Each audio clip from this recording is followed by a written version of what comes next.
El corazón tiene razones que la razón desconoce. La fe y la razón no se excluyen. El nuevo continente. Razones para la fe. Con el pastor, teólogo, apologista y escritor Arturo Rojas y su esposa Daisy Guzmán, consejera y comunicadora social. Razones para la fe.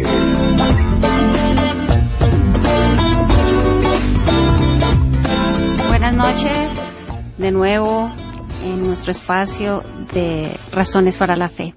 Le damos una bienvenida a nuestros oyentes. Quiero contarles que estamos muy contentos de estar compartiendo este espacio con ustedes. Ya hemos avanzado en muchos temas importantes, interesantes, profundos.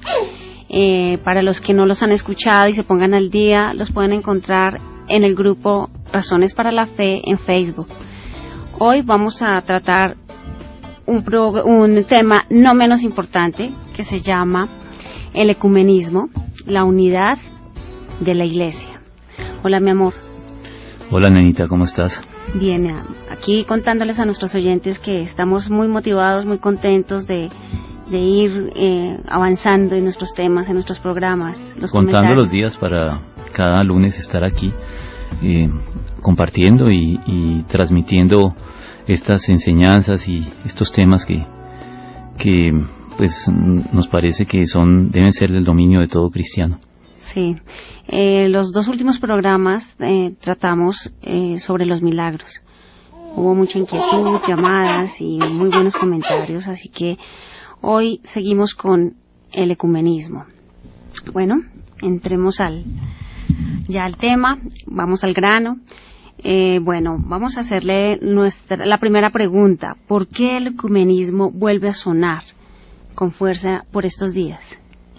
Es un tema que siempre ha estado ahí como latente, pero hay momentos en que vuelve a cobrar fuerza. Por eso fue que de alguna manera lo programamos para hoy, porque hay inquietud sobre este asunto en algunos de nuestros oyentes, lo han manifestado en el programa, en el grupo Razones para la Fe de Facebook, y tiene que ver con el Papa Francisco, ¿no? El Papa Francisco es un Papa muy mediático, muy singular. Además, yo siempre le digo a la gente que es un Papa muy singular porque no es europeo, que eso ya es algo muy particular, sino que es un latinoamericano que reúne en sí mismo algunas características que parecerían contrasentidos, como lo es ser un jesuita conservador y un argentino humilde. Creo que esas dos características hacen de este Papa un Papa especial. Además es un Papa muy mediático, ha arrancado siendo portada y siendo el personaje del año en muchas publicaciones. Y es por eso que con esa fuerza que cobra en un momento dado el Papa, los vientos ecuménicos comienzan de nuevo como a insinuarse con nueva fuerza y generan esperanza en ciertos sectores de la cristiandad y en otros despiertan temor. Esa es la razón por la cual hemos abordado este tema hoy. Nos parece que está cobrando mucha fuerza y por eso no podíamos dejar pasar el momento para tratarlo. Sí, porque hay personas que se alegran con el ecumenismo y porque hay otras que se alarman. Sí, en la cristiandad hay sectores que se alegran y otros sectores que se alarman. ¿Por qué? Son reacciones encontradas. Para unos cristianos evoca esperanza el ecumenismo, sobre todo de la órbita católica, ¿no? Para otros, sí. Generalmente de la órbita evangélica a la que pertenecemos nosotros, preocupamos. Sí, genera preocupación porque evoca apostasía, traición al evangelio. Esa es la verdad, que el ecumenismo genera ese tipo de temores entre nosotros los evangélicos. Pero para dejar las cosas claras, creo que lo primero que hay que decir es que el ecumenismo que promueve Roma es tal vez el más representativo y conocido de todos los ecumenismos actuales, pero no es el único. También el protestantismo viene promoviendo cierta forma de ecumenismo, tal vez no igual al de Roma, pero viene promoviendo cierta forma de ecumenismo a través de una organización protestante evangélica que se llama el Concilio Mundial de Iglesias, que tiene un lema incluso que es discutible. El lema del Concilio Mundial de Iglesias dice: el amor une y la doctrina divide. Y ese es un lema que vamos a dejar para tratar más adelante cuando abordemos algunos lemas cristianos que son mal interpretados. Por lo pronto dejémoslo allí como un lema que merece consideración aparte. Pero entonces la polémica que los cristianos evangélicos tenemos con el ecumenismo está dirigida en particular contra el ecumenismo católico romano, contra ese. Entre los varios que hay, contra ese. Porque desde nuestra óptica, desde la óptica protestante ceñida a la Biblia, el ecumenismo que intenta Roma, y que ahora parece ser impulsado de nuevo por el Papa Francisco, no deja de ser muy problemático, porque se fundamenta de entrada en una doctrina que es ajena a las Escrituras. ¿Y cuál es esa doctrina? La presunta supremacía del obispo de Roma sobre la Iglesia universal. Y la consecuente sujeción que todas las iglesias cristianas supuestamente deberíamos practicar en relación con esta autoridad de Roma. Por eso es que es preocupante y genera alarma en los sectores evangélicos de la cristiandad. Sí, como te escucho, suena gravísimo. Sí, claro. Y no carece de fundamento, por supuesto. Por eso es importante informarlo, ¿no? Para tener posiciones, para saber cómo defender nuestra fe. Y bueno, mirar a ver cómo funciona, cómo se desarrolla la contraparte. Bueno, les recuerdo que pueden llamar, hacer sus preguntas, sus comentarios a dos teléfonos, el 338-3589 y el 338-3598. Bueno, prosigamos entonces. ¿Cuál debe ser nuestra actitud como creyentes, cristianos, hacia el papado? Nuestra actitud hacia el papado es una actitud polémica, controvertida. Porque todos los cristianos evangélicos y los católicos saben que nosotros sostenemos diferencias que tal vez ninguna de las partes están dispuestos a negociar. Una de esas diferencias, entre varias, que tal vez trataremos más adelante, es esa presunta supremacía o primacía, si quieres, que el obispo de Roma ha venido reclamando sobre la cristiandad a lo largo de la historia. Esa es la primera, tal vez, pero no la única, de las diferencias doctrinales que nos impiden tanto a los cristianos evangélicos y también a los ortodoxos, a la iglesia ortodoxa griega de los sectores orientales de Europa, tampoco están de acuerdo con esa doctrina. Entonces creo que nuestra postura hacia el papado es de polémica, es de cuestionamiento.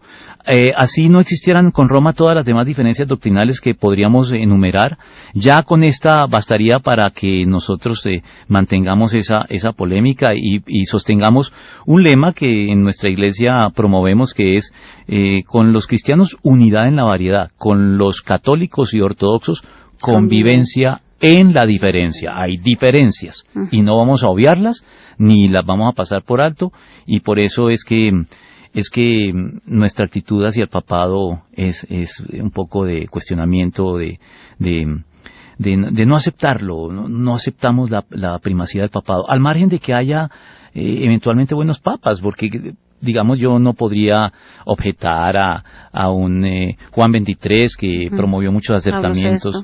Más que Pablo VI, yo pienso que Juan Pablo II. Juan Pablo II fue un papa carismático, nos guste o no.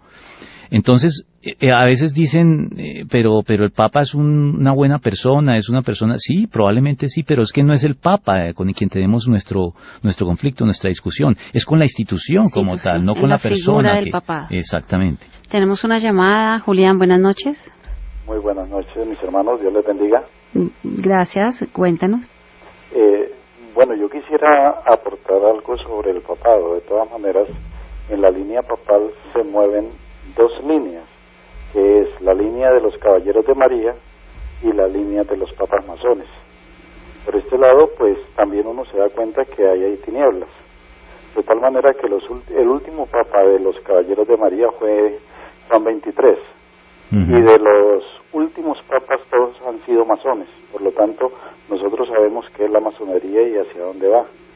Esto es algo también que nos da mucha luz en cuanto a poder ver que aún en esa parte la Iglesia Católica está muy alejada del verdadero propósito de Dios, porque no son propósitos humanos, sino son propósitos divinos. Bueno, muchas gracias por... No sabía, no tenía noticia de esta información que usted nos da, así que se la agradezco. Bueno, es otra razón de pronto para añadir a nuestra controversia en cuanto a la institución papal, que así no hubiera estas dos razones que nuestro oyente nos da, de todos modos la controversia seguiría en pie, sí, con el catolicismo al respecto. Qué bueno que nuestros oyentes puedan aportar a este programa. Y pues como sea, con estos aportes más lo que tú has dicho, definitivamente la figura del papado no queda muy bien parada. A la luz de la Biblia y entre nosotros los cristianos evangélicos, creo que no pasa la prueba. Sí, total. Sí. Dinos y defínenos en qué consiste exactamente el ecumenismo. Sí, tal vez damos por sentado que nuestros oyentes saben el significado del ecumenismo, pero algunos tal vez no lo sepan, así que vamos a intentar definirlo de manera rápida. El ecumenismo católico romano, ¿no?, que es el que estamos discutiendo.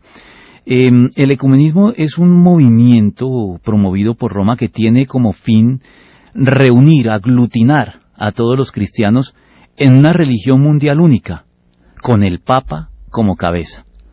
Pero parece ser, si observamos los últimos movimientos del papado, no solamente con Francisco, sino anteriormente con Ratzinger, se me olvidó ahorita el nombre de Ratzinger, el nombre de papa que tenía, con el teólogo Ratzinger y con el anterior Juan Pablo II, vemos que ya estaban dando pasos más ambiciosos, porque de todo lo que podemos ver, de todo lo que el Vaticano publica y promueve sobre el ecumenismo, uno puede sacar la conclusión también de que el ecumenismo no solamente pretende aglutinar a los cristianos únicamente, a las diferentes vertientes cristianas, sino también a otras reuniones, sino a otras religiones, pretende reunirlos bajo Roma. Ya vemos acercamientos con el budismo del Dalai Lama, acercamientos con el judaísmo ortodoxo.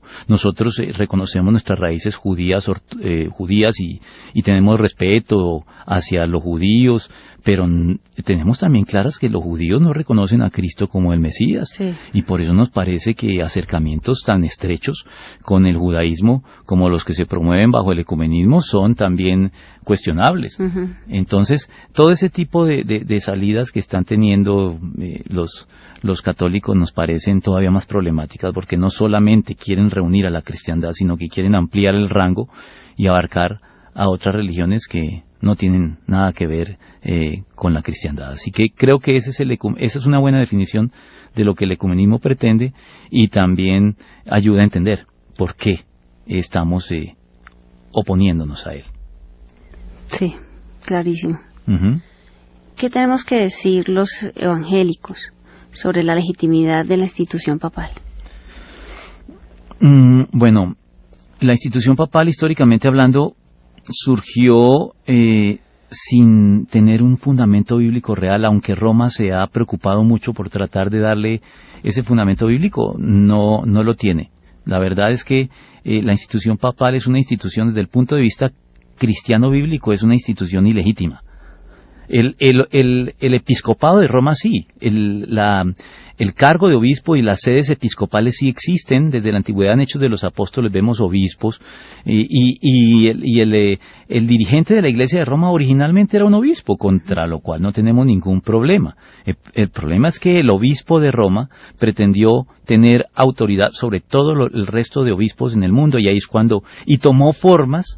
El papado tomó formas y se fundamentó más que en la Biblia, hizo una mezcla, un sincretismo, un mestizaje allí entre instituciones paganas y la institución del episcopado cristiana, y terminó dando lugar a la institución del papado, y por eso es que creemos que no tiene legitimidad, no solamente porque la Biblia no respalda la supremacía de un obispo sobre los demás, llámese de Roma, de Constantinopla, de Alejandría, de Jerusalén, de donde quiera que sea, sino porque en la Biblia no vemos esa organización en la iglesia.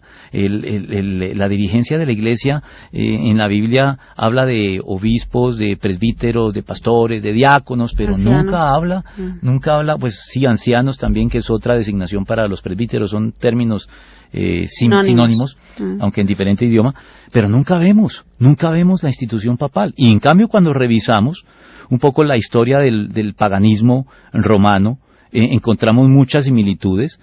Por ejemplo, el término pontífice es un término de gobernante político y secular y que tiene origen en las religiones de misterio paganas. Entonces, ese tipo de cosas son las que nos hacen tener muchas más suspicacias ante las pretensiones del ecumenismo, que pretende que nos sometamos a la autoridad del papado en Roma. Es una mezcla peligrosa, ¿no? Sí, es una mezcla peligrosa porque una de las maneras en que Satanás trabaja para desviarnos y para sembrar confusión es mezclando verdad con mentira. Él no presenta la mentira de manera abierta, entonces mezcla verdades con mentiras, infiltra la verdad con falsedades, y las personas que no tienen un criterio claro para filtrar esa mezcla, pues entonces terminan tragándose entera por completo y terminan dándole crédito a estas pretensiones. Pero entre los cristianos evangélicos creo que hay claridad al respecto. A veces creo que eso también, tengo que decirlo, despierta una animosidad gratuita de los evangélicos hacia el catolicismo y hacia los católicos en particular, que a veces los católicos son muy ignorantes de estas cosas, ¿no? Ellos, el católico raso, el católico popular, no conoce la Biblia y a veces cree en esas cosas basado en la autoridad de sus dirigentes y no examinándolo en la Biblia. Entonces a veces también debemos, sin sacrificar nuestras posturas y sin dejar nuestra actitud firme, no debemos ser tan incisivos y tan condenadores hacia el católico como tal, que de manera un poco ingenua e ignorante le brinda su sumisión, por decirlo de alguna manera, su obediencia al papado. Pues estamos de pronto los evangélicos más informados que los mismos católicos. Leemos más la Biblia, esa es una diferencia. Sí, exactamente. ¿Fue realmente Pedro, tú crees que fue realmente Pedro el principal entre los apóstoles? Ese es uno de los argumentos con los que comienza Roma a argumentar la doctrina del papado. Pues si uno revisa la Biblia, volviendo a la Biblia y a la historia, porque es que la Biblia no es la única que habla de esto, hay documentos de historiadores seculares que también respaldan la perspectiva bíblica al respecto, y no creo de ningún modo que Pedro haya tenido una primacía formal dentro de los apóstoles. ¿A qué me refiero con una primacía formal? Que el Señor Jesucristo lo hubiera nombrado a él en particular por encima de los demás apóstoles. Sí, no. Ahora, si Pedro tenía una cercanía, la Biblia habla de que Cristo tenía entre sus 12 apóstoles 3 discípulos, un círculo íntimo, un círculo más íntimo, y entre ellos estaba Pedro, indudablemente, Pedro y Juan, no solamente Pedro, estaba Juan y el hermano de Juan, Jacobo, lo acompañaron en varias oportunidades especiales, solo ellos. El Señor Jesucristo a los 12 les decía: quédense los demás aquí, pero Pedro, Jacobo y Juan me acompañan a orar en Getsemaní, me acompañan a la resurrección de la hija de Jairo, a la transfiguración. Entonces, evidentemente, Pedro tenía una cercanía tal vez mayor al Señor que otros de los apóstoles, pero no tenía formalmente una primacía sobre los demás. Tenía un temperamento impulsivo también. Lo negó al Señor Jesús. Sí, así como lo afirmó. Él o la embarraba del todo o acertaba del todo. Esa característica tenía Pedro. Cuando él daba el paso al frente, cuando el Señor preguntaba: ¿quién dicen ustedes que soy yo? Y los apóstoles, todos temerosos, ninguno dijo nada, pero Pedro salió al frente con decisión y dijo: tú eres el Cristo, el Hijo del Dios viviente. Y entonces, ahí es cuando sucede algo que Roma malinterpreta. Es lo que se conoce como la confesión de Cesarea, que es cuando Pedro hace esa declaración y la respuesta que le da el Señor Jesucristo. Le dice: dichoso tú, Simón. Simón era otro nombre de Pedro. le dijo Jesús, porque eso no te lo reveló ningún mortal, sino mi Padre que está en el cielo. Y añade, yo te digo que tú eres Pedro, y sobre esta piedra edificaré mi iglesia, y las puertas del reino de la muerte no prevalecerán contra ella. Te daré las llaves del reino de los cielos, todo lo que ates en la tierra quedará atado en el cielo, y todo lo que desates en la tierra quedará desatado en el cielo. Con base en este pasaje, ¿El Papa? Roma sostiene que el Señor Jesucristo le entregó el liderazgo de la iglesia a Pedro por encima incluso de los demás apóstoles, y argumentan que las palabras Pedro y piedra se refieren ambas al apóstol, y que por lo tanto la piedra sobre la que Cristo edificará su iglesia es el mismo Pedro. Pero esta es una interpretación equivocada. No sé si hay alguna llamada o algo así. No, todavía no. Ah, bueno. Entonces, finalmente Pedro no fue. No, porque ahora que creí que había una llamada, déjame terminar entonces la idea. Lo que hay en juego en esta declaración, lo que hay es un juego de palabras entre dos términos similares, pero diferentes. Uh-huh. Petros, que es la manera en que Cristo se refiere al apóstol, significa en el griego un pedazo de piedra suelta, como la que una persona podría arrojarle a otra. La segunda palabra, Petra, indica una roca fija y permanente. Y es evidente que Pedro, el pedazo de piedra, definitivamente no es la roca fija y permanente que Roma pretende. De hecho, Roma apela a veces a los padres de la iglesia, de la época de la patrística. Bueno, de los padres de la iglesia, de los 84 cristianos insignes, porque hay una lista de los padres de la iglesia que conforman a ese grupo que conocemos con ese nombre, solo 16 creyeron que el Señor se refirió a Pedro cuando dijo, esta piedra. El resto todos decían, no es Pedro. Se refiere a la declaración que hizo Pedro, a la declaración de fe, o al mismo Cristo, como Pedro lo aclara más adelante. Es que Pedro aclara quién es la piedra. Cuando en sus epístolas él se refiere a esto, él dice, sepan pues, todos ustedes y todo el pueblo de Israel, que este hombre está aquí delante de ustedes, sano gracias al nombre de Jesucristo de Nazaret, crucificado por ustedes, pero resucitado por Dios. Jesucristo es la piedra, dice Pedro, que desecharon ustedes los constructores y que ya ha llegado a ser la piedra angular. De hecho, en ningún otro hay salvación, porque no hay bajo el cielo otro nombre, dado a los hombres, mediante el cual podamos ser salvos. Creo que esto es muy claro. Pedro mismo aclara que la piedra no es él, la piedra es Cristo. Ahora, en cuanto a poseer las llaves del reino, que es otra de las cosas que se menciona allí para Pedro, bueno, Pedro sí las recibió y las utilizó bien en su momento. ¿Cuándo? En Pentecostés, Pedro le abrió la puerta del reino de Dios a los judíos, con un sermón que trajo como resultado la conversión a Cristo de cerca de 3,000 personas. Y luego, Pedro nuevamente, en la casa de Cornelio, le anunció el evangelio a ese centurión romano, a su familia y a sus allegados, y de esa manera abrió oficialmente la puerta del reino de Dios también a los gentiles. Es decir, Pedro cumplió su función, abrió el evangelio a judíos y abrió el evangelio a gentiles. Pero esas puertas desde entonces permanecen abiertas. No hay que estarlas abriendo continuamente para todos los que sean judíos o gentiles y respondan con humilde arrepentimiento y fe a la predicación del evangelio.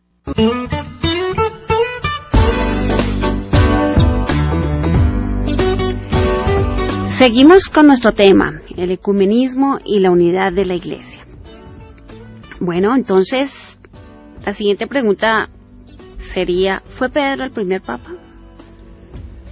Con lo que respondí hace un momento ya empezamos a indicar que no lo fue, pero creo que la pregunta vale la pena formularla, porque cuando uno mira lo que la historia nos muestra, en ningún modo Pedro figura como obispo de Roma, que sería el requisito para que fuera el primer papa, sería que Pedro hubiera sido obispo de Roma, porque los papas son siempre los obispos de Roma. Uh-huh. Por lo tanto, si Pedro fue el primer papa, tendría que haber sido el primer obispo de Roma, y no encontramos ninguna evidencia de eso.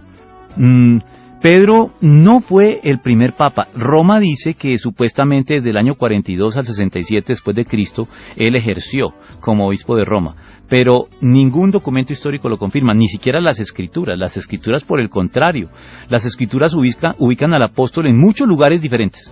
Lo ubican en Jerusalén, lo ubican en Samaria, lo ubican en Cesarea. Parece también que estuvo en Roma, obviamente, que pasó en Roma, pero desde Roma escribió probablemente su primera epístola.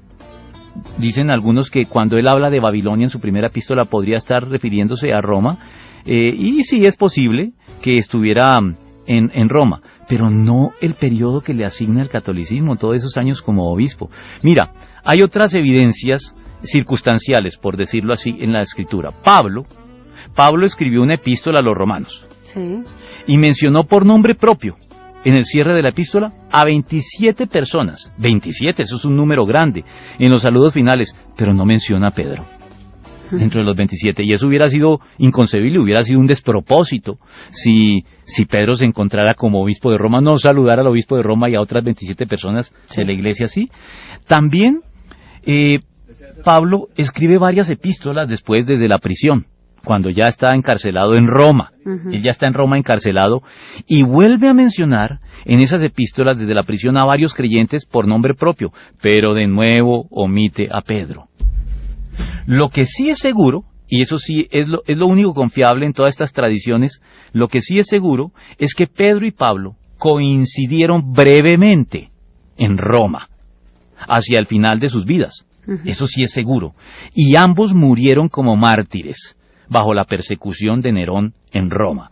Pedro murió crucificado. Eso de que murió crucificado boca abajo es ya tradición y un poquito legendaria, para darle un poquito de colorido romántico a las mismas palabras que el Señor pronunció sobre Pedro hacia el final del Evangelio de Juan. Pero es un hecho que Pedro murió bajo la persecución de Nerón crucificado, y Pablo murió decapitado bajo la misma persecución. ¿Por qué la diferencia? Porque Pablo era ciudadano romano, y un ciudadano romano no podía ser ejecutado en la cruz. Tenía que ser ejecutado de una manera mucho más humanitaria y mucho menos sufrida, que era la muerte por decapitamiento. Bueno. Danilo, buenas noches. Buenas noches. ¿Cómo estás?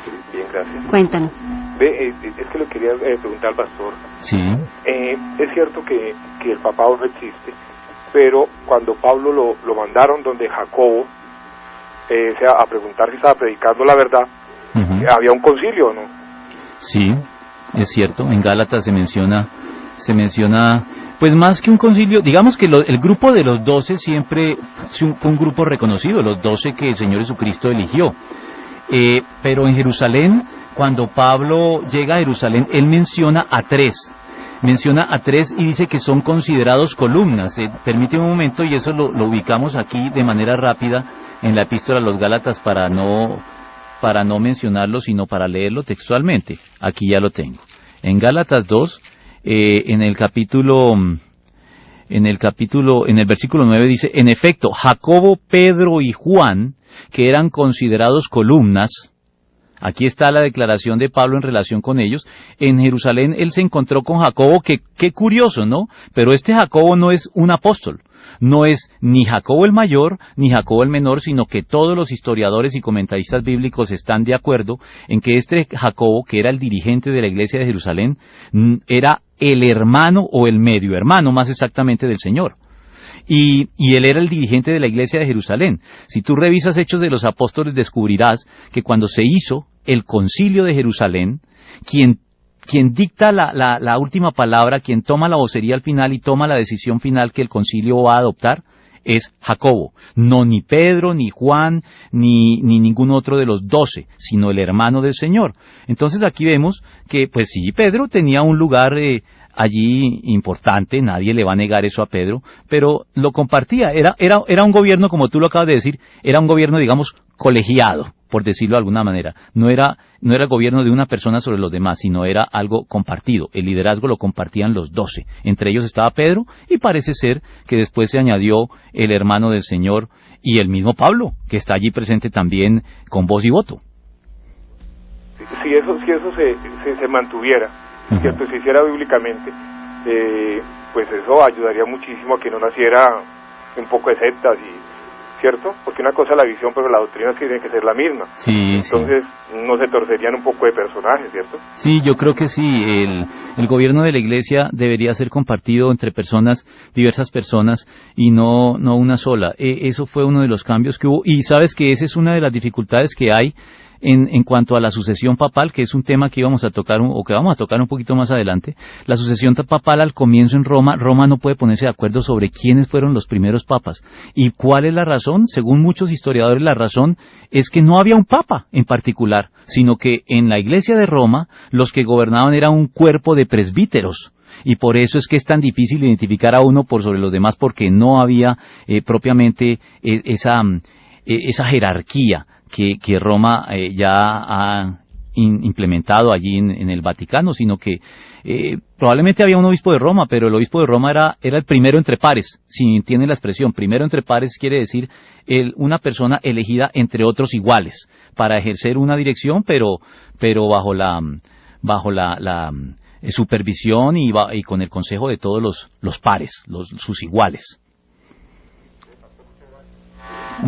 No hay de qué. Dios te bendiga. Bueno, Danilo ya se nos adelanta un poquito a la siguiente pregunta. Sí.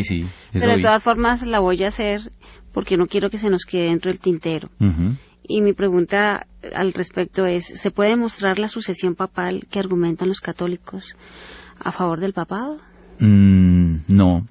Por lo menos tiene muchos vacíos, ¿sabes? Uno va a la enciclopedia católica y la misma enciclopedia católica muestra ambigüedad en muchos pasajes de la historia, sobre todo al comienzo. Esa sucesión papal supuestamente ininterrumpida es un argumento muy débil. La línea de sucesión de los papas es históricamente muy frágil y muy discutible. Si tenemos en cuenta que Roma no tiene certeza sobre los 11 primeros nombres, no hay certeza, y hay algunos proponen una lista, otros proponen otra, y era lo que le estaba explicando a nuestro oyente, que esa ambigüedad y esa confusión que hay en los 11 primeros nombres, que creo que es un número significativo. Hay 11 papas, los primeros de los cuales no se tiene certeza, así que ya ahí la sucesión queda en entredicho. Pero probablemente tiene que ver con el hecho de que en Roma no gobernaba un papa, sino gobernaba, como en muchas iglesias, como en todas las iglesias, un cuerpo de presbíteros que le delegaban el liderazgo a uno de ellos, pero por consenso. Pero era un cuerpo de presbíteros. Durante los siguientes 1000 años también encontramos muchos vacíos y muchas incertidumbres. Encontramos incluso que hubo momentos en que llegó a haber 2 y hasta 3 papas rivales, y muchos llamados pretendientes. La enciclopedia católica dice pretendientes al papado, sin que Roma se haya podido poner de acuerdo nunca sobre cuál de esos papas rivales o pretendientes era el papa legítimo en su momento. Así que creo que la sucesión papal es otro argumento muy débil para sostener la legitimidad del papado. Además de que pues ya mencionamos que la Biblia no le brinda ningún sustento, ningún piso. Otra razón más para no estar de acuerdo con la figura papal, ¿no? Sí. Recuerden que pueden hacer sus preguntas a 2 números, 338-3589 y 338-3598. Bueno, a mí me parece que, no sé si has de hacértela como pregunta o como afirmación, pero seamos respetuosos. Hagámoslo como pregunta. Bueno, mejor. ¿Han sido siempre los papas, un ejemplo de carácter cristiano? Algunos sí, pero definitivamente ¿siempre? La gran mayoría. De ningún modo. Sí, yo creo que eso no. Ahora, si el fundamento para el papado estuviera firme, creo que eso no sería algo para discutirlo, para echarlo por tierra. Porque los papas o los obispos o nosotros los pastores somos seres humanos, que tenemos fallas, estamos llamados a mostrar una moralidad superior, acorde, consecuente con lo que creemos, pero el hecho de que no siempre estemos a la altura no invalida la institución que estaríamos representando si la institución es legítima. Sí. Pero la institución no es legítima. Y el carácter de muchos papas la cuestiona más, porque es que hubo periodos de la historia del papado que, Dios mío, son historias escabrosas y que uno se ruboriza solamente de escuchar todos los desmanes y todas las aberraciones y todas las cosas que practicaron algunos de los papas. Hay muchos que fueron del más elevado carácter moral. Con esto no paso por alto, no voy a generalizar. Hay papas que tuvieron una estatura moral y una estatura de estadistas. Pero no vamos a entrar en detalles. Pero mira, solamente te quiero decir lo siguiente. El cardenal Baronio es un cardenal católico. Es uno de los más influyentes defensores del papado. Pero él se refirió a esos periodos oscuros del papado con estas palabras: ¿qué espectáculo más inmundo ofrecía la Santa Iglesia Romana cuando en la corte de Roma mandaban las prostitutas más viles y poderosas que con sus arbitrarias decisiones creaban o hacían desaparecer las diócesis, se consagraban los obispos y, lo que es aún más vergonzoso, se colocaban en la silla de San Pedro falsos papas, sus amantes? Y lo dice un cardenal católico como el cardenal Baronio, que defendía la institución papal. Creo que eso responde tu pregunta lo suficiente. Caos. Uh-huh. Bueno, Rayo veloz porque nos quedan como 3 minuticos. Sí. ¿Cuáles son los peligros del ecumenismo para cerrar el tema? Los peligros del ecumenismo, yo creo que hay una frase de Stott que lo resume, que es buscar la unidad de la Iglesia a expensas de la verdad. Creo que ese es el peligro del ecumenismo. Es cierto que la unidad de la Iglesia es algo que debemos promover y que debemos manifestar, porque Cristo oró para que fuéramos uno, pero no se puede buscar la unidad a expensas de la verdad. Sí. La controversia por causa de la verdad es un mandamiento divino, decía el fundador del Instituto de Investigación Cristiana, Walter Martin. Y creo que la verdad, no podemos unirnos pasando por alto la verdad, tenemos que unirnos pero con base en la verdad. Y si no podemos ponernos de acuerdo en la verdad, no podemos llevar a cabo una unidad.